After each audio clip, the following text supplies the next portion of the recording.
What a load of old tosh, boys. What a load of old tosh. It's just going to be me and the chat today. Me and the chat. Get the chat open on my screen. Wow, that was bad. Oh, that was bad. That was really bad. Wait for some people to get in here. That was terrible. We actually didn't play that bad, but the manner of the loss and just some of the ways that we're playing right now, really worrying. Really, really worrying. But the match reaction, match review is here right now. We'll just give it a couple of minutes for people to get on in and put your thoughts in the chat. Duncan, welcome, welcome, welcome. Inevitable defeat. Ramsey is poor. I don't see the quality. You know what? I actually thought Ramsey was pretty poor today. But one of our better players at the moment somehow, which is weird. Somehow one of our better players. I mean, John McGinn for me has been absolutely terrible these past sort of 5 games. Not showing the leadership quality that you would want from your captain for me. Not showing the quality you want. Just going to tweet the stream out, guys. Anyone else? Oh, here we go. More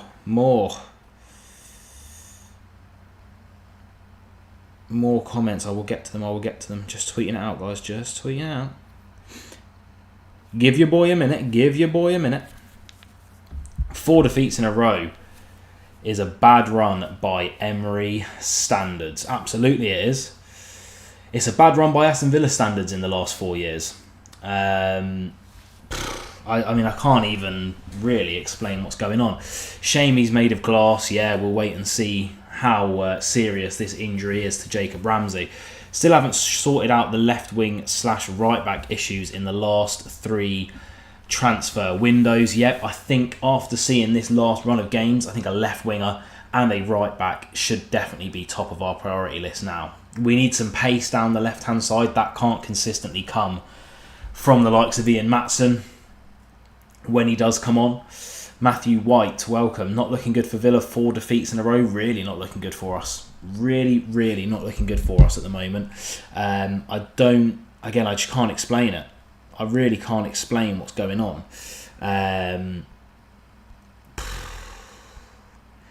Liverpool showed us up today. Because, and I'll tell you for why, the main thing that I noticed today was, even at 2-0 up, Liverpool were running. They were intent. They're not holding on to the ball. Kelleher was distributing the ball quick. They were trying to get forward. They were trying to get a third. Villa were too happy to pass it round the back. Way too happy to pass it round the back. It's worrying.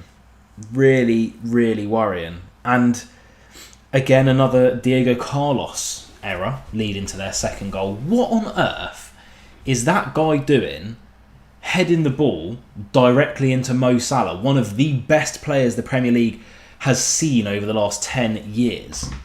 And he's heading the ball directly into him. The guy stinks. Oh, any opportunity he gets, he wants to give everyone a bear hug. He's come here, give me a hug. That's his main tactic of defence. Diego Carlos is defend with love. He's just a big snuggle bunny, just a big Brazilian snuggle bunny, and he just wants to hug everyone. Duncan, Watkins is really inconsistent. The other elephant in the room for the current squad. Watkins never turns a game / scores when we're under the cosh or in bad form.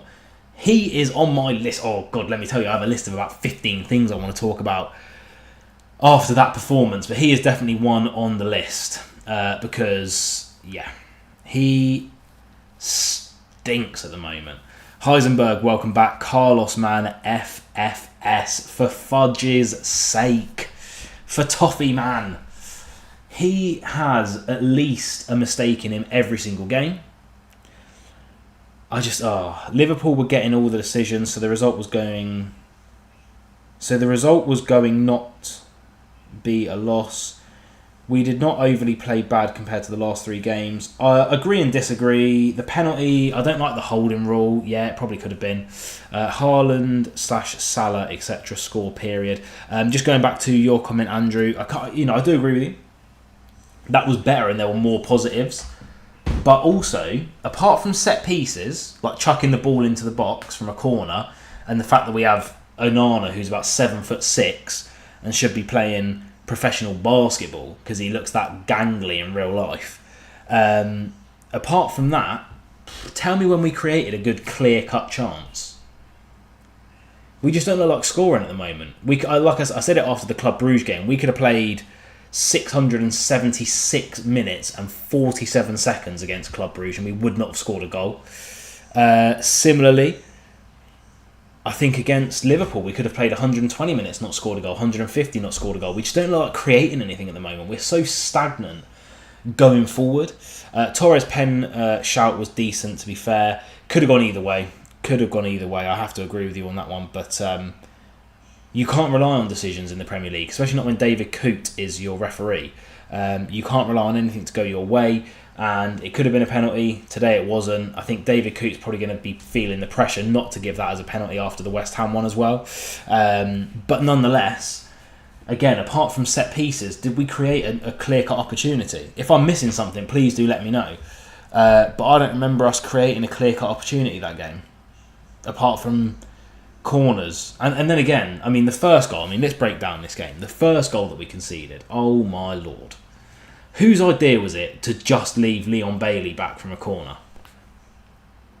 And that was the second corner in a row that we fizzed in low.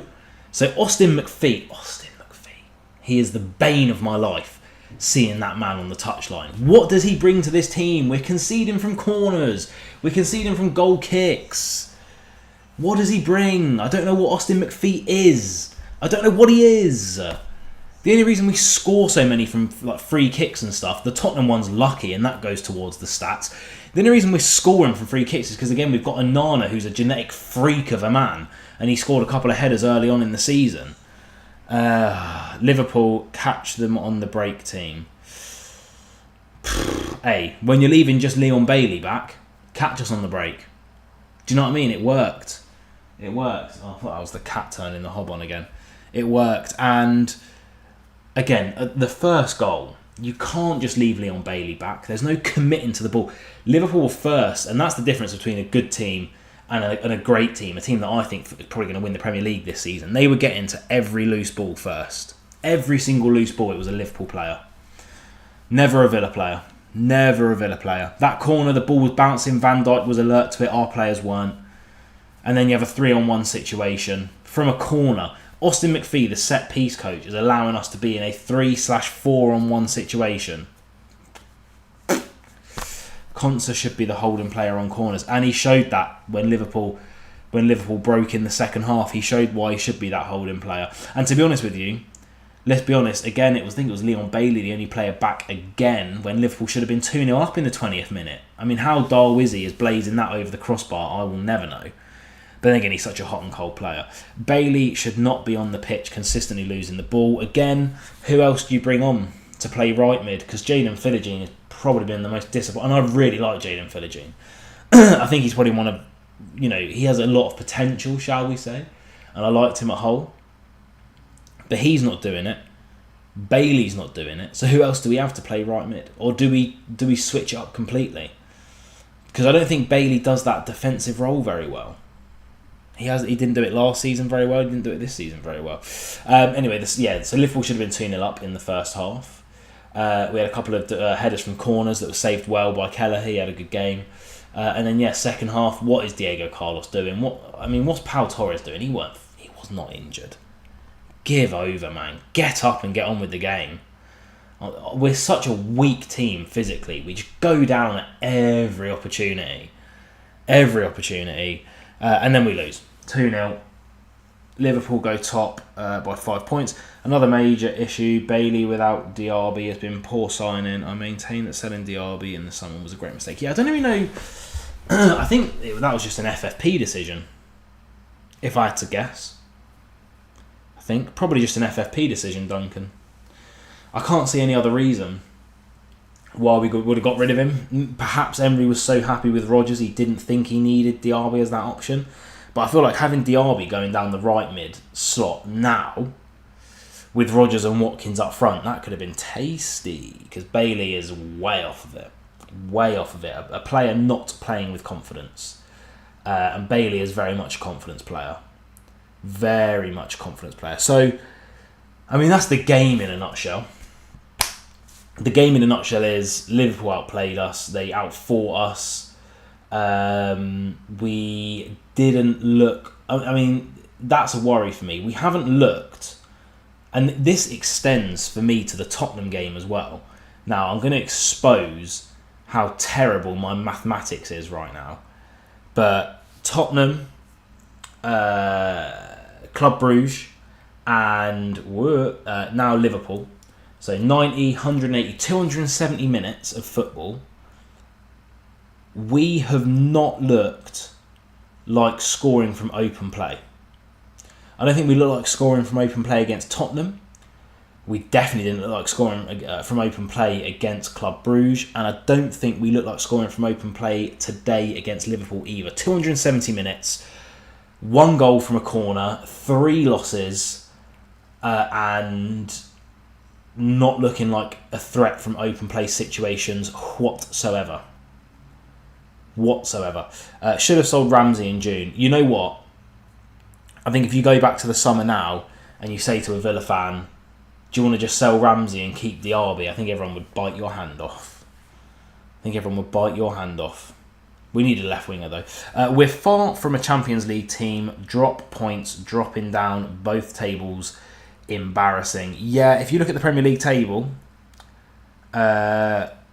we could go into this international break, depending on results tomorrow, and I don't know if there's a game on Monday.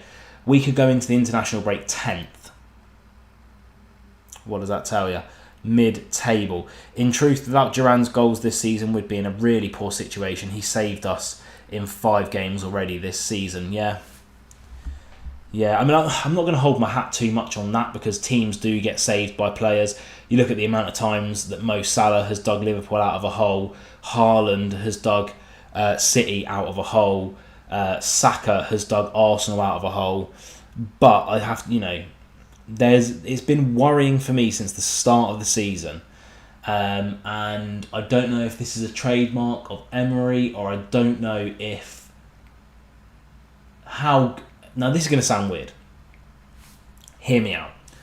I don't know if how good Emery is catching up with how mediocre some of our players are. I think for a long time, under Emery, when we finished 7th, and then last season when we finished 4th, we've almost been getting away with having a mediocre squad. You look at our squad, position for position, we shouldn't be in the top 6, I don't think. Or even, definitely not the top 4. Maybe we could... Oh, sorry, I've just twatted the mic.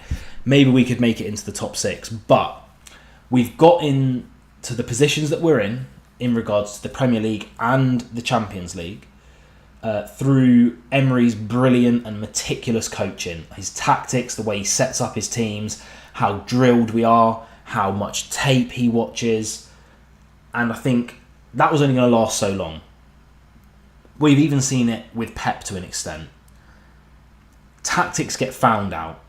And teams, after a little while, it's like great players sometimes, Sometimes you see these one-season wonder players, right? And that's, I think, to an extent, because unless you're like Haaland, you have these incredible physical attributes. I think to an extent, it's like people figure you out after a season. Defenders watch tape. They know how to defend against you. And now teams have probably figured out how to beat an Emery team. Press us high, don't give us time on the ball, and hit us down the wing. 3 ways to beat an Emery team. Got away with it in the past, Emery. Got away with it in the past, Villa. And I do wonder whether now, because teams have figured our tactics out, and our players, position for position, I don't think there's another team in the top 6 that we're better than, position for position. We have some great individual players, but I'm literally talking position for position here. Do you know what I mean? Perhaps we're just being found out now. But we can't spend the amount of money of some of the other teams, Position for position here, you go through the top 4, press high and hit ball into right back area, yeah. Is the Ramsey injury serious? God knows, but generally when a player goes down like that holding their hamstring and asks to be substituted straight away, it's probably going to be a decent length injury, isn't it? But again, you go through the rest of the top, Martinez, yep, clearly top 4 goalkeeper. Is Concert a top 4 right back? Probably not. Top 4 centre back? Maybe. Diego Carlos would not get... Diego Carlos was nearly sold to Fulham in the summer. Do you know what I mean? He was literally nearly sold to Fulham. Pau Torres has been poor this season. Luca Digne, 31 years of age, probably not getting into another top 6 team. Jacob Ramsey, not really for me. John McGinn, definitely not. He's been so lacklustre the last 5 games. Yuri Tielemans, maybe. Could see him slotting into a decent team. Anana, maybe in a year or 2. Bailey, no.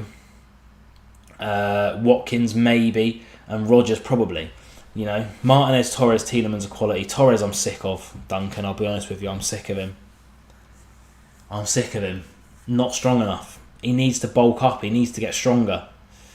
McGinn should be dropped from... he is in bad form, but I'm going to assume you mean from. Dropped from captain? Yeah, probably. I don't think he's our captain next season. I think I said that after the Club Brugge game. Or was it after the Tottenham game? I think it was after the Tottenham game. I said, I don't think he's our captain next year. I think he gives it to Emi Martinez. And McGinn gets dropped out of the starting 11. I just don't see a slot for him anymore. I thought. I don't see a slot for him anymore. He comes on not dynamic enough at the moment. I'm just trying to go through our squad in my head. I don't know. Teams are pressing us a lot more than they were in the past. Because Emery's style of play demands players who are extremely good, technical, on the ball and can work in tight situations. I don't think John McGinn is that. So he's getting pressed loads now. He's giving the ball away. He's not quick enough. For me, he got away with using that bum of his for a long time, but I don't think that's going to work anymore. He's giving the ball away too much. Pressure looks like it's got to him. He's starting to perform like the John McGinn of old that got dropped by Gerrard towards the end. So many. Watkins as well. Genuinely, I forgot Watkins was playing against Club Brugge, and I forgot he was playing against Liverpool. Every so often, the commentators would be like, "Watkins on the ball," and I'd be like, about. I thought you was dead, sir. That's how bad he's been. Watkins has always been a purple patch player, is the way I describe him. He'll score 11 goals in 9 games, and then he'll go missing for the next 10. And then after a 10-game streak of no goals or no assists, he'll come back and bang 15 goals and get 10 assists in 4 games or something ridiculous. Carlos needs to go in January. Absolutely done with him. Yeah, completely agree. Mistake a game. Not good enough on the ball in terms of his passing ability and his dribbling ability to play in a style that Emery likes. And physically, he just seems to be a bit gone as well. Not quick. He came into... And I know he had a massive injury when he first came to Villa. But he came in and he was rapid. And he just looks slow now. So I have to agree with you, Heisenberg. But again, how much money can we spend in January? Answers on a postcard. I understand the FFP issues. Yeah, I don't know... I don't know how much money we can spend in January. In an ideal world, you sell the likes of Diego Carlos. You sell Matty Cash. You probably look to ship on someone like Jacob Ramsey or even... I don't even know. I don't even know if we need a centre-back. Do you know what I mean? Konsa can play that role. I like Costa Nedeljkovic at right-back, but we don't play him. We need a left winger and we need a right-back. Probably a centre-back as well, to be fair, if I'm going to be completely honest. And maybe a proper pacey striker. I don't know. I don't know how you fix Villa at the moment. But the thing is, I just don't see how we get better at the moment. All teams have to do is press us. That's all teams have to do. We need a whole new team. Maybe a bit extreme, Matthew. I think if you would have said that 15 minutes earlier in this live stream, I would have been inclined to agree with you. But my head's screwed on a little bit more now. Maybe we definitely need to get a lot of new players in. A lot of new players in. You know, it's worrying, and like I said, I don't know how we get out of it. That's the main worry for me. I don't know how we get out of it. Teams have figured out that they just press us high and we're done. We're done. We can't handle a high press. The spine of the team is good. Need to sort out left wing / right back positions ASAP. Yeah, completely agree. Completely agree. Got some videos coming next week on that topic. Don't know when I'm going to film them, but I've got a couple coming. Definitely need a left wing and a right back. We need a pacey left winger as well. We've got no pace in the team. Tell me where our pace is coming from. Ollie Watkins seems to have lost half a leg over the summer. What happened to our offside trap last season? Got hit on the counter 5 times. Our offside trap's gone, mate. I genuinely don't know what's happened to that. Royal Mail lost it, probably. I don't know. It's got lost in the post. It went on holiday. Said it's not coming back. It's done a Gemma Collins. It said, I've had enough, babe. I ain't coming back. I can't do it no more. Gone. It's gone. 11 men can really dictate your mental health, can't they? Oh, Villa. How you are frustrating. How you are frustrating. But yeah, like overall today, it's just not good. Not good. Again, my main worry, 270 minutes of Premier League and Champions League football,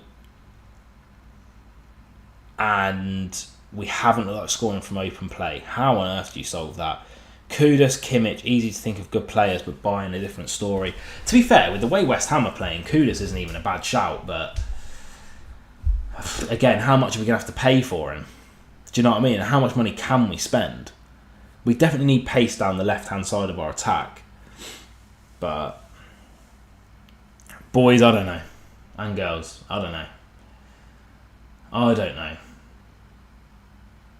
Ultimately, I don't think there's a player on the pitch today that, apart from Diego Carlos, maybe, that particularly put a massive foot wrong. But we're slow in attack. We're predictable in attack. We can't create from open play. We're sloppy and open at the back a lot. And teams have figured us out. Who are even our next games? I genuinely couldn't even tell you. I'm going to have to get it up on my phone because obviously I'm live streaming here. Who even are our next games? Yeah, imagine that. We could finish 10th, man. 10th going into the national break. We come back. Juventus, I believe, is our first game back. And then Crystal Palace, which I am going to. I am going to that Crystal Palace game. I will be at Villa Park. That's a massive game for me. We need to beat them. And then we just pray for the best against Chelsea. But we're also showing teams too much respect at the moment. Why are we that camped against Liverpool? Why are we showing them that much respect? We should be a fellow top 4 team. We was like before Emery come to Villa. I don't know. Gerrard Ball was tough for everyone, mate. I would never want to go back to Gerrard Ball, let me tell you that. But, listen. I've got work tomorrow morning. Getting up at probably 5:30. Need to win the Crystal Palace match, otherwise a mini crisis on the cards. Completely agree, and I will be there to lead the mini crisis if we do lose. But look, thanks for everyone for coming into the chat. Sorry, it's a little bit of a shorter live stream today. I was just trying to get it in because work was and is always ridiculous and demanding. But like I say, now we're on to the international break. At least a little bit of time, perhaps, to recoup, recover, and get back to the Aston Villa that we all know and love, and work on a couple of things over the international period. A couple of players hopefully getting a rest, like Yuri Tielemans as well. But anyway, thank you all very much for coming in. Like I say, videos back over the next week and a half. Up the Villa, on to the next one. Juventus, I believe, is our next game. We bring them to Villa Park and we absolutely dismantle them. That's the plan. There's got to be a way out. This can't be Aston Villa. We're better than this. Cheers all. Up the Villa. See you boys soon. Love you all.